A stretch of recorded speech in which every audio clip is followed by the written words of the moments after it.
Salut tout le monde, avec vous professeur Sad de l'équipe pédagogique de l'école Baraïm Iman. J'espère que vous vous portez très bien, que vous allez très bien, vous et tous ceux qui vous ont chers, tous ceux qui vous tiennent à cœur. Et j'espère que vous êtes en train d'appliquer la règle d'or pour convaincre, pour vaincre, vaincre le Covid-19. C'est rester chez vous. Donc, la dernière fois, nous avons traité le chapitre 15. Je vous ai demandé de faire cet examen, l'examen de l'Académie d'Ouj de Enged, que nous allons traiter maintenant même. Donc, la première question, c'est une question de compréhension. On doit compléter le tableau. Donc, la première case, c'est le titre de l'œuvre, c'est Le dernier jour d'un condamné. L'auteur, c'est Victor Hugo. La thèse défendue. Alors, la thèse, ici, c'est toujours, soit on est pour, soit on est contre quelque chose. Donc ici, Victor Hugo est avec l'abolition de la peine de mort. C'est abolir la peine capitale. Ça veut dire il est contre la peine de mort. C'est ça la thèse défendue par l'œuvre. Le personnage qui raconte, c'est le condamné à mort. J'insiste, le condamné à mort et non pas le condamné seulement. Le condamné à mort. Question 2. Pourquoi le narrateur regrette-t-il de ne pas être malade? Pourquoi il le regrette? C'est normal car il doit revenir à son cachot. Et nous avons dit que la dernière fois que le lieu où il se trouvait représentait un certain luxe. C'est l'infirmerie, il y a des lits. Et le condamné s'est senti à l'aise. Parmi les informations suivantes, recopiez seulement celles qui sont vraies. Avec l'aide des médecins, le narrateur a réussi à s'évader de l'infirmerie. Ça veut dire qu'il s'est évadé, il s'est échappé, il s'est enfui, il est sorti de l'infirmerie, il est sorti de la prison. Donc c'est une affirmation qui est fausse. Le narrateur est en très bonne santé malgré son séjour au cachot. Vrai. Le narrateur croit qu'il aurait pu s'évader s'il était resté à l'infirmerie. Ceci est bien confirmé dans le texte. Il est en train de regretter le fait qu'il n'est plus dans l'infirmerie car il aurait pu s'évader. Les informations suivantes ne sont pas correctes. Donc les deux bonnes propositions, c'est B et C. 4. Et cependant, j'ai une maladie mortelle, une maladie faite de la main des hommes.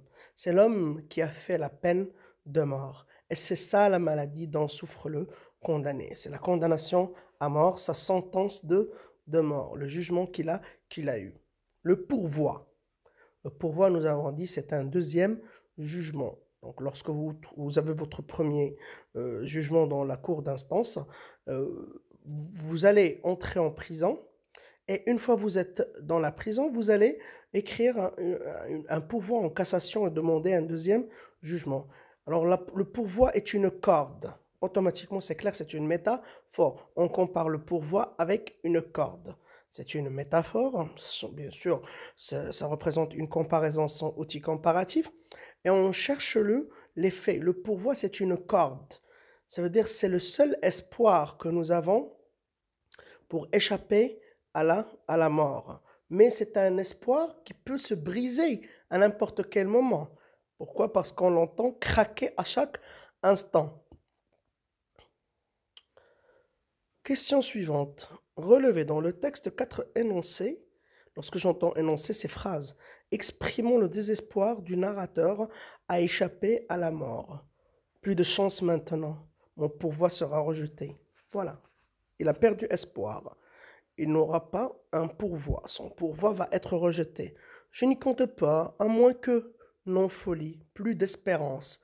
Plus d'espérance, ça veut dire plus d'espoir. Il est impossible qu'on me fasse grâce. La grâce, c'est le contraire de la peine capitale, carrément. Donc, lorsqu'on a une condamnation à mort et la personne reçoit sa grâce, ça veut dire que c'est le roi qui lui accorde cette grâce. La grâce, ça veut dire on va plus l'exécuter, on va lui donner une autre chance de vie. Ça veut dire il va sortir de la prison carrément, il ne veut pas être condamné à mort. L'exemple comme ils disent. Donc voilà, il a perdu l'espoir. L'exemple comme ils disent. Le pronom il avec S, que désigne-t-il? Alors, c'est les partisans de la peine de mort. Ça veut dire les gens qui sont avec la peine de mort. Les gens qui sont avec la peine de mort, c'est le peuple, les juges, les magistrats et tout. Alors, c'est les gens qui sont avec la peine de mort. Ils, on généralise en général, hein. On parle de tous ceux qui sont avec la peine de mort. Quel sens donneriez-vous à cette expression? Alors, les partisans de la peine de mort disent que que l'exécution sert d'exemple à d'autres pour ne pas commettre des crimes. Ça nous rappelle, bien sûr, Antigone, créant à appliquer la peine de mort sur sa nièce pour donner l'exemple.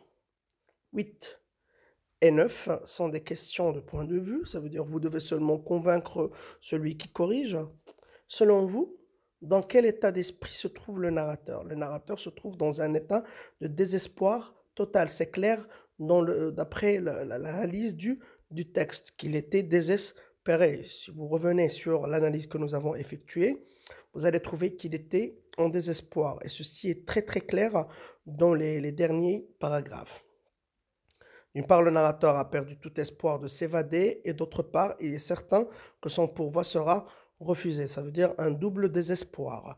Il ne peut pas s'évader et en même temps, il ne pourra pas avoir un pourvoi en cassation. Ça veut dire un deuxième jugement. D'après vous, pourquoi le narrateur insiste-t-il sur la jeunesse et la bonne santé du condamné à mort? Oui, c'est une belle question. Donc le narrateur a dit lui-même dans ce passage: « Je suis robuste de corps et d'esprit, constitué pour une longue vie. » Il insiste sur sa jeunesse et sa bonne santé, car une personne qui est en bonne santé et qui est jeune mérite une deuxième chance de vie. C'est ça l'essentiel concernant cet examen régional. Donc comme je vous ai dit, nous allons traiter un deuxième examen que je vous montre maintenant. C'est l'examen régional de l'Académie de Bni Mellal Khnefra, session de juin 2016. Donc c'est le chapitre 18 et le chapitre 19. Donc j'espère que vous allez le traiter et par la suite, vous allez me l'envoyer directement sur, je répète, sur la même publication Facebook sur la page de l'école. Ça veut dire que vous devez répondre à ces questions et partager directement comme publication sur la même publication que j'ai effectuée.